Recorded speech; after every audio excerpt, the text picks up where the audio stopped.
नारी को अबला समझ मत कर भारी भूल, नारी इस संसार में है जीवन का मूल। जी हाँ, तो हमारे देश की एक और सुपर वुमेन, देश की ऐसी जाबाज बेटी जिन्होंने एकमात्र महिला पायलट रहकर कारगिल युद्ध की लड़ाई में हमारे देश के लिए बहुत बड़ा योगदान दिया था और हमारे देश का झंडा सबसे ऊपर लहरा दिया था। तो उन्हीं के जीवन पर आधारित है ये movie Gunjan Saxena. Hey guys, welcome to filmy feast. मैं हूँ प्राची। सभी फिल्मी लवर्स का फिल्मी फीस्ट में एक बार फिर से स्वागत है। तो guys, Gunjan Saxena movie Netflix पर रिलीज हो चुकी है और आप लोग इसे पूरे परिवार के साथ बैठकर देख सकते हैं। इस मूवी के लीड रोल में आपको जानवी कपूर एज गुंजन सक्सेना परफॉर्म करती हुई नजर आ रही हैं। साथ ही उनके पिता के रोल में पंकज त्रिपाठी नजर आ रहे हैं, जिनको मैं the real gem of movie बोलूंगी। इनके साथ ही अंगद बेदी, मानव विज और विनीत कुमार जैसे बेहतरीन अदाकार भी नजर आ रहे हैं। तो पहले मैं आपको थोड़ा मूवी की कहानी से रूबरू करवा देती हूँ, उसके बाद हम बात करेंगे कि मूवी में किसने किस तरीके की एक्टिंग प्रदर्शन किया है। तो कहानी शुरू होती है एक ऐसी बच्ची से जिसका बचपन से ही आसमानों में उड़ने का ख्वाब है।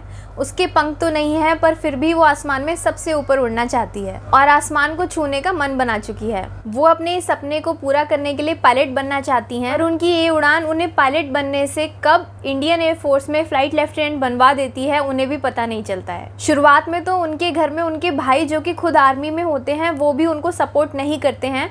साथ ही उनकी माँ भी कहीं ना कहीं उनके लड़की होने की वजह के डर से उनका साथ देने में कतराती रहती हैं। और उनके फादर, जो कि इंडियन आर्मी का हिस्सा रह चुके होते हैं और इस मूवी में पंकज त्रिपाठी उनका रोल प्ले कर रहे हैं, हमेशा ही उनके साथ खड़े रहते हैं, हमेशा ही उनको सपोर्ट करते हैं। कहानी में आगे ऐसे बहुत से मोड़ आते हैं जहाँ पर गुंजन को एक जेंडर कंपैरिजन हर एक कदम पर झेलना पड़ता है। तो क्या गुंजन इन सभी चुनौतियों से लड़कर आगे बढ़ पाती है या फिर इन सभी मुश्किलों से उनका पायलट बनने का सपना सिर्फ एक सपना बनकर ही रह जाता है? एक फ्लाइट लेफ्टिनेंट कैसे एक कारगिल गर्ल बन जाती है, वो अपना कारगिल गर्ल बनने तक का सफर किस तरीके से तय करती है, इन सभी बातों का जवाब आपको मूवी देखने से मिल जाएगा। तो अब बात कर लेते हैं एक्टिंग स्किल्स की। तो इस मूवी के हर एक कैरेक्टर ने अपना 100% दिया है। बाकी सभी लोगों ने अपने किरदारों में प्रॉपर ढल जाने के लिए खुद को समर्पित कर दिया है। जब आप किसी की रियल लाइफ स्टोरी को पर्दे पर उतारते हैं तो जनता की एक्सपेक्टेशन आपसे ज्यादा बढ़ जाती है, क्योंकि जनता उस शख्स की छवि आप में कहीं ना कहीं ढूंढती है। आप कोई भी नॉर्मल मूवी नहीं कर रहे हैं, आप किसी के रियल लाइफ को पर्दे पर उतार रहे हैं, और वो भी ऐसे शख्स की रियल लाइफ स्टोरी जिन्होंने हमारे देश का नाम इतना ऊंचा किया हो। तो आपको उस किरदार को खुद में ढालने की बजाय उस किरदार में ढल जाने की जरूरत होती है, और इन दोनों में बहुत फर्क है। जानवी कपूर इस मूवी में सिर्फ गुंजन सक्सेना की एक्टिंग करती हुई नजर आ रही हैं। उनके किरदार में खुद ढल जाने वाली बात कहीं पर भी नजर नहीं आ रही है। मूवी के शुरू के 1 घंटे में तो बहुत से ऐसे सीन हैं जिसमें कि वो बिल्कुल भी फिट नहीं हो पा रही हैं, और ना ही उनके फेस एक्सप्रेशंस ऐसे हैं कि वो मूवी से कनेक्टेड हों।